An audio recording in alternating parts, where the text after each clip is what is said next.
네, 매주 금요일에는 명품 시황, 시황 맛집으로 함께하고 있습니다. 박종현의 돌파 매매로 이어갈게요. 주식명가 MTNW 박종현 어드바이저와 함께합니다. 위원님 안녕하세요. 네, 안녕하세요. 네. 네, 위원님. 우선은 간밤에 시장에 대한 이야기 먼저 해보겠습니다. 네. 미국 증시가 이틀째 약세를 이어가고 있는데 지수상으로 보면 소폭 약세에 일단은 그쳤습니다. 네. 우리 증시도 최근에 좀 주도주가 쉬어가는 모습이 나오고 있어요. 종목별로 장세가 연출되고 있는데 시장을 네. 어떻게 보고 계신가요? 그전에도 설명드렸듯이 어쨌든 우리 시장 자체는 2,500 부근까지 일단 기술적 반등이 온다고 말씀을 드렸고 지금 구간은 너무나 자연스러운 기술적인 조정 구간으로 보고 있습니다. 하반기는 지금 통화 정책 말 그대로 금리 인상이 진행되고 있고 연말과 연초에 앞으로 재정 정책, 경기 부양책이 실행이 될 거다. 이렇게 좀 설명을 드리면서 관련해서 지금 현재도 뭐 글로벌 인프라 어제 뭐 인디 쪽, 사우디 쪽 이렇게 관련된 뭐 철도나 관련 건설 인프라 이런 미국 쪽도 지금 현재 민주당 선거가 어느 정도 마무리가 된 다음에 연말과 연초에 관련된 인프라 정책 자금 같은 것들이 유동성이 공급될 가능성이 굉장히 높기 때문에 여러분들이 어느 정도 하반기는 인프라 관련된 종목들을 좀 주목해 볼 필요가 있다고 좀 말씀을 드리면서 차트 보면서 제가 기술적으로 추가적으로 설명드리겠습니다. 네.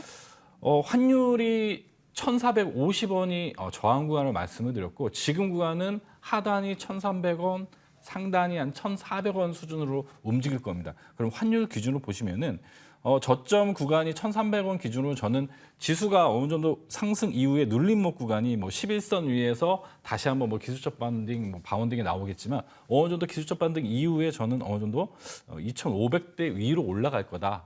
연말이나 연초에 이렇게 좀 바라보고 있고 다만 다음 주는 뭐 금통위가 있고 FOMC 뭐 리뷰가 있기 때문에 어느 정도 기술적인 조정 구간이 좀 조정이나 횡보 구간이 좀 올 거다 이런 말씀을 드릴 수 있을 것 같고요. 현재 코스닥을 제가 한 번도 기술적 분석을 네. 해드린 적이 없는데 보시게 되면 코스피보다 코스닥이 반등이 좀 많이 안 나왔기 때문에 당분간은 코스닥 쪽 개별주 위주로 좀 테마주 말 그대로 지금 역실적 장세의 테마 종목군들이 강세가 나는 현상이 아마 연말에 나타날 수 있다. 좀 이렇게 정리를 드릴 수 있을 것 같습니다. 네, 지금 코스닥이 상대적으로 덜 올랐기 때문에 약간 키 맞추기가 나타날 네. 수도 있는 것 같은데요. 네. 그렇다면 우리는 어느 쪽에 또 주목을 하면서 다음 주를 준비해보면 좋을지 일정을 한번 정리해 보도록 할게요. 일정에 앞서 제가 예상지수 표를 좀 준비한 게 네. 있는데 여러분들 좀 걱정이 많으실 텐데 M2 관련된 미 통화량 지수를 보시게 되면은 지금 통화량 자체가 줄어들었기 때문에 달러 약세가 진행되면서 각국이 이제 금을 각 나라 연준들이 금을 좀 모으고 있습니다. 이런 부분은 달러는 물론 1,400원 이하로 내려왔다 다시 좀 어느 정도 올라갈 수는 있지만 달러가 이렇게 약세가 진행하게 되면은 내년 초에 이렇게 연준이 강하게 긴축을 할 수가 없다. 이런 부분을 염두에 두시고 일단 달러가 약세가 되면 내년 초에는 추가적인 달러 약세가 되면서 내년은 아마 1,200원대 수준도 원달러 환율을 좀 볼 수 있다. 이런 부분을 좀 알고 계셨으면 좋겠고요. 다음 표를 보여주시면은 네. 지금 역시적 장세가 아마 내년 초에 마무리가 될 겁니다. 역시적 장세가 어느 정도 마무리가 되는 구간이 지나게 되면 다시 한번 금융 장세가 시작되는 구간이 오게 됩니다. 그런 부분을 염두하셔가지고 내년까지 좀 중장기적인 전략과 단기적인 전략 이런 부분을 잘 염두하면서 투자할 필요가 있다. 좀 정리를 드리겠습니다. 네, 그러면 이 시간 통해서 단기적인 전략과 중장기적인 전략 함께 좀 얻어가도록 하겠습니다. 네. 다음 주 일정들 잠깐 체크해 보니까 너무 뭐가 많은데요. 네네. 다음 주 일정이 좀 네. 시간이 좀 많이 없어서 네. QR코드 좀 찍어서 들어오시면 관련된 정보를 좀 정확하게 설명드리고 말씀드린 다음 주는 금통위가 있고 FOMC 회의록이 있습니다. 그래서 관련된 이런 마이크로 환경이 있기 때문에 어느 정도 좀 보수적으로 좀 진입을 하셔야 된다. 이렇게 좀 정리를 드리겠습니다. 네, 좋습니다. 그러면 저희 지난 종목들 한번 AS 해보는 시간 가져보겠습니다. 먼저 10월 7일에 제시해 주셨던 알루코입니다. 네옴시티의 또 수혜주였죠. 이 종목 어제 장중에 상한가 기록했거든요. 그리고 최고가 기준 수익률 36%를 자랑하고 있습니다. 이제는 사실 네옴시티 관련주 중에서도 옥석 가리기가 정말 중요할 것 같은데 이 종목 어떻게 해야 될까요? 될까요? 알루코 같은 경우 어제 철도, 현대 로템에 관련된 소재 공급으로 좀 이슈가 나왔고 보시게 되면 이렇게 지금 현재 제가 예전에 계속 바닥주를 좀 바닥 돌파주를 많이 추천드렸습니다. 네. 바닥에서 이렇게 거래량 들어오면서 슈팅이 한번 나왔는데 이런 종목 한번 눌리고 다시 한번 슈팅이 가능하기 때문에 2차적인 목표가 2차적인 목표가를 3,800원대로 제시해드리고 이 5일선 이탈 없으면 홀딩하자 이렇게 정리드리겠습니다. 네, 알루코 어제 철도 관련된 얘기 나오면서 현대 로템이 강한 모습 나타냈고요. 알루코도 마찬가지로 어제 장중에 상한가를 기록을 했습니다. 그리고 종가는 25%대 상승으로 마감을 지었는데요. 이 종목 3,500원 선 얘기 주셨고요. 단기적인 목표가로요. 그리고 계속해서 좀 지켜볼 필요가 있을 것 같다라는 생각이 듭니다. 그러면 이제 두 번째로 11월 4일 유망주였던 현대 에버다임 체크해 볼 텐데요. 또 우크라 재건 관련주로 묶이기도 했죠. 이 종목도 최고가 기준 수익률 20% 가까이 기록하고 있습니다. 이 종목에 대한 투자 전략도 부탁드릴게요.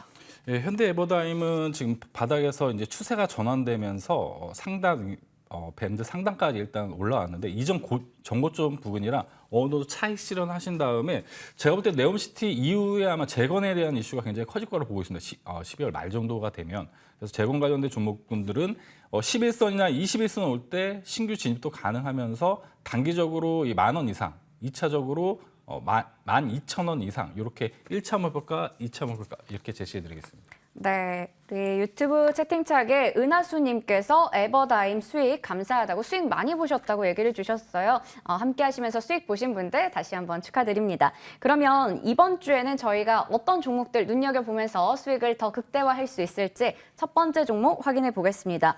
샤페론이라는 종목을 가지고 오셨습니다. 이 종목은 저는 좀 생소한데요. 예, 샤페론 신규 상장 종목인데요. 네. 동사 같은 경우는 지금 제약바이오 앞서 설명드렸듯이 제약바이오가 지금 코스닥 관련해서 지금 더 올라왔기 때문에 네. 관련해서 잠시만 요즘 네, 이 종목은 신규 상장주로 네. 보니까 10월 19일에 상장이 네, 됐습니다. 맞습니다. 보니까요, 이 종목은 뭐 상장되고 나서 좀 쉬어가다가 최근에 다시 한번 올라오는 모습이 포착이 되고 있습니다. 화요일장에서도 15%대 장중에 강세 보였었고요. 그리고 17일 목요일에도 18%대 강세가 나오면서 우선은 한 9,000원 선까지는 지금 뭐 찍었다가 지금 현재 8,650원 선 지나가고 있습니다. 네. 신약 후보 물질을 개발하고 연구하는 전문 기업이고요. 염증 복합체 억제제 플랫폼 세계 최초로 개발했다고 하는데 정말 어려운 얘기가 많이 나오는 기업이네요. 이 종목을 유난히 또 가지고 오신 이유가 궁금합니다. 가장 키포인트는 중국 쪽이나 내년에 아마 글로벌 라이센스 아웃 기대감이 있는 기업입니다. 여러분 아토피 이런 통증에 대한 치료 물질을 세계 최초로 개발했기 때문에 관련해서 좀 차별성 있는 기업으로 보고 있고요. 기술적으로 보게 되면 어제 보게 되면 장중 시가를 돌파하는 형태에서 종가는 좀 마감을 했지만 보시게 되면 양음 형태로 이런 종목 같은 경우는 제가 항상 매수하실 때 음봉에 좀 매수를 말씀을 드렸고 다음 주 시장이 안 좋으면 이렇게 음봉 올 때 5일선 부근이나 이럴 때 매수를 하시면 될 것 같고요. 가격 전략은 손절가 이 하단 7,800원 기준봉을 이 장대 양봉으로 두시고 이 저가를 이탈 없으면 홀딩하시고 목표가는 1차적인 목표가가 10,000원 제시해드리겠습니다. 네, 시초가 이하쯤에서 좀 잡고 1차적인 목표 주가 10,000원으로 제시해 주셨습니다. 이 종목 한번 유심히 지켜보도록 하겠고요. 그리고 저희 시간 시작되기 전부터 이 종목 뭐 이 종목에 대해서 관심이 많으셨습니다. 네. 사실 지금 일봉상으로 봤을 때 수요일장에서 상한가로 마감을 지었고 그 이후에도 지금 목요일에 한 번 더 올라가고 그래서 사실 약간 무섭기도 한 그런 종목인데 또 길게 놓고 봤을 때는 네. 아직까지 바닥에서 이제 올라오는 것 같기도 하고요. 직접 소개 부탁드리겠습니다. 모아데이터는 예전에 한번 무중으로 좀 이슈가 있었고 굉장히 고점을 형성하고 급락을 한 형태에서 네. 기간 조정과 가격 조정이 굉장히 오래된 상태에서 하단에서 이렇게 거래량이 발생했습니다. 이런 종목군들은 말 그대로 5일선 부근에 음봉 올 때 좀 매수를 해 주시면은 단기적으로 전 3,000원 부근 그리고 말씀드렸듯이 목표가 2차 목표가 3,700원 정도를 제시 드릴 수 있을 것 같고 이런 종목은 손절가만 명확하게 지켜주시면 돼요. 보시게 되면 하단에서 이렇게 박스권을 이렇게 돌파했기 때문에 이 박스권 돌파했던 이 2,300원 라인만 이탈하지 않으면 손절가는 준수하시면서 매매를 하시면 될 것 같고요.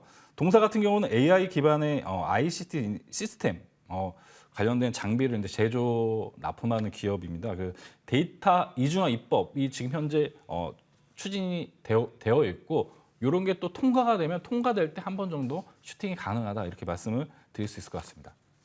네, 좋습니다.